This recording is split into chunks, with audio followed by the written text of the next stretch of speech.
안녕하십니까. 태극기 의병 여러분, 국민의 의사를 무시하고 매일같이 나라를 망치는 이 문재인 좌파 정권의 이 종북 일당들의 뻘짓이 이번 주에도 계속되었습니다. 그러나 애국 시민 여러분, 우리는 이번 주에 몹시 마음이 아팠습니다.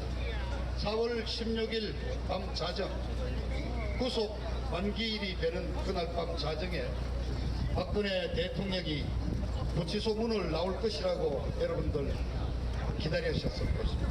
저도 그날 저녁 서청대에 가서 밤 12시까지 우리가 집회를 하면서 기다렸습니다만 그 의원 구치소의 철문이 열리지 않았습니다. 정말 마음이 아픕니다. 그런데 여러분, 바로 그 다음날 대한민국의 이 법원이 드루킹 징역 2년을 받은 김경수를 버젓이 보석으로 풀어냈습니다. 여러분, 77일밖에 안 됐습니다. 구속된.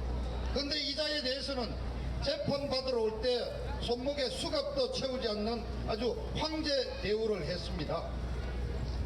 드루킹 사건 간단히 요약을 하면은 17년 5월 9일 대통령 선거 때 그 드루킹 일당 수천 명이 동원이 돼 가지고 14만 건의 기사에 달린 댓글에 대해서 컴퓨터 조작을 해서 좋아요 이 버튼을 무려 놀라지 마십시오. 9,971만 건, 거의 1억 건에 가까운 댓글 조작을 해서 문재인에게 유리한 기사를 네이버 다음 앞 전면에 주요 뉴스로 내세우는 그런 여론 공작을 한 사건입니다. 그 판결문에 보면은 이들은 대선 과정에서 유권자의 정치적 결정을 심각하게 왜곡을 했고 오사카 총영사 자리를 준다는 등 정치적인 거래를 했다고 명시되어 있는 아주 중범죄인입니다. 그런데 77일 만에 보석으로 풀었습니다. 그런데 구속하는 사유 중에 제일 중요한 게 여러분 무엇인지 아시죠? 바로 증거인멸입니다. 근데 이 사건 아직 안 끝나 있습니다. 지금 야당 한국당에서 특검 주장하고 있습니다. 특검에 들어가면은 그러한 여론 조작을 하도록 댓글 공작을 내린 진짜 주범이 누구냐, 윗선이 누구냐를 반드시 밝혀야 되는데 여러분 뭐 조사 안 해도 아시잖아요. 누가 몸통입니까? 문재인. 그러면은 17년 5구 대통령 선거는 완전히 부정선거 원천 무효가 되는 것이고 문재인은 가짜 대통령으로 물러나야 되는 사건입니다. 아직도 진행되고 있는 이 사건의 주요한 범인을 좀 풀어줬습니다. 이거는 딴 말로 하면은 내가 풀어줄 테니 나가서 증거 다 없애라. 문재인한테 관련되고 저 경인선 외치던 김정숙이 관련 증거를 다 없애라고 법원이 풀어준 거에 다름이 없습니다. 그렇지 않습니까 여러분? 그런데 이 풀어준 판사가 누구냐? 차문호 판사. 이런 친구들 이름도 기억해 놓으셔야 됩니다.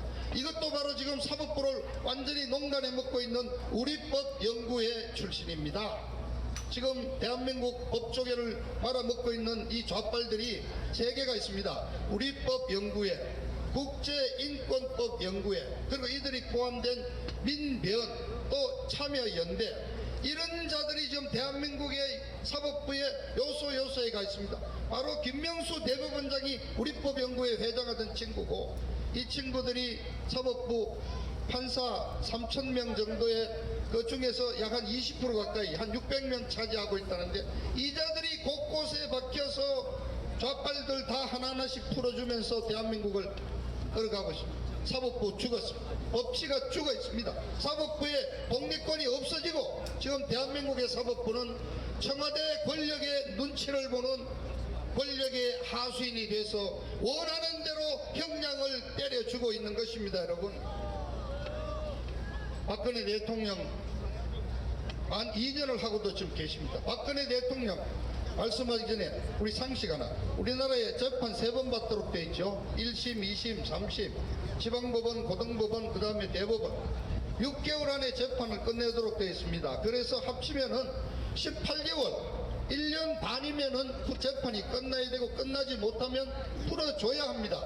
그런데 대통령은 2년을 살았습니다. 벌써 6개월을 더 살았는데 왜냐?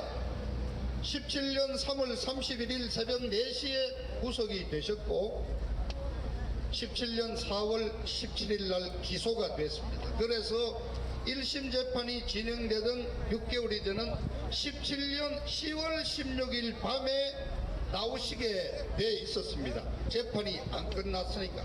그런데 13일 날 검찰에서 K스포츠 재단이 SK와 롯데그룹에 80억의 기부금을 요청을 강압적으로 요청을 뜯어냈다 하는 죄목을 하나 더 보태면서 별도의 사건인 것처럼 구속기간을 다시 신청을 했습니다.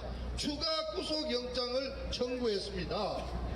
그 별개의 사건은 별개로 가야죠. 그런데 사법재판부에서 바로 그날 오후에 OK가 영장을 때려가지고 같은 사건으로 들어가서 박근혜 대통령은 1심 사건을 6개월 더 보태서 1년 동안 계셨던 겁니다. 벌써 6개월을 더 보탰는데 그 사이에 이자들이 또 2년짜리 간단한 선거법 위반 사건 16년 국회의원 공천에 대통령이 개입했다는 거로 2년 징역형을 확정을 했는데 대통령은 그 당시에 재판을 거부했죠. 그런데 국선 변호인이 상고장 안 쓰는 거로 그냥 형이 확정돼 가지고 지금 17일 0시부터는 대통령을 지금 2년 실형 확정된 기결수로 살리겠다고 나온 겁니다. 그런데 제가 여러 차례 말씀드렸지만 대통령 이미 2년 하고도 보름을 더 살고 계시지 않습니까? 어떡합니까? 얘들이 사법부를 완전히 갖고 놀고 있는데 전부 지 패거리들끼리 전부 요직에 넣어서 사법부를 갖고 놀고 있는데 우리가 어떤 방법이 있습니까? 마침 그 변호인인 유영아 변호사가 형 집행 정지를 신청을 했습니다. 왜 가만히 있다 지금 하느냐 이런 얘기를 또 하시는 분이 계신데 얘들이 형 집행을 17일 날 한다고 했으니까 그 날짜로 집행 정지를 신청했습니다. 그 사유는 여러분 아시죠? 몸이 굉장히 안 좋답니다. 허리 디스크 때문에 그 딱딱한 나무 침대에서 여기 디스크 알아보신 분들 그 고통 아시잖아요. 저 교도소 그 구치소 독방에 그 마룻바닥에서 얼마나 허리가 아프시겠습니까? 막 불에 댄 듯한 통증을 느끼신다고 그러잖아요. 훈련하셔야죠. 사유가 충분히 된다고 저희들은 믿습니다. 오죽하면은 저 황교안 한국당 대표도 여성으로서 고령의 대통령으로서 너무 감당하기 힘든 고통을 받고 계시다고 얘기했습니다. 그렇습니다. 형 집행정지로 풀어주셔야 합니다. 그런데 이 결정권자가 누굽니까? 특검 수사팀장으로 대통령을 잡아넣은 윤석열 중앙지검장이 지금 이 결정을 한답니다. 화학적 억장이 미어 터집니다. 그러나 얘들이 온갖 법제도와 제도를 악용해서 대통령을 지금 올가 넣고 있는데 어떡합니까? 우리에게는 없습니다. 무기가. 우리에게는 태극기가 하나 있고 또 하나 더 있습니다. 휴대폰이 있습니다. 휴대폰 카톡으로 아시는분 사돈의 팔촌 정말 잃어버렸던 옛날 애인이라도 찾아서 박 대통령의 이 억울한 내용을 전부 보내야 합니다. 우리에게는 여론에 호소하는 길밖에 없는 것입니다. 여러분 맞습니다. 우리의 이 간절한 소망을 담아서 마지막으로 정말 구호 한번 크게 외치는 것으로 제 연설을 마치겠습니다. 돈 한 푼 받지 않고 무고하게 옥살이하고 있는 박근혜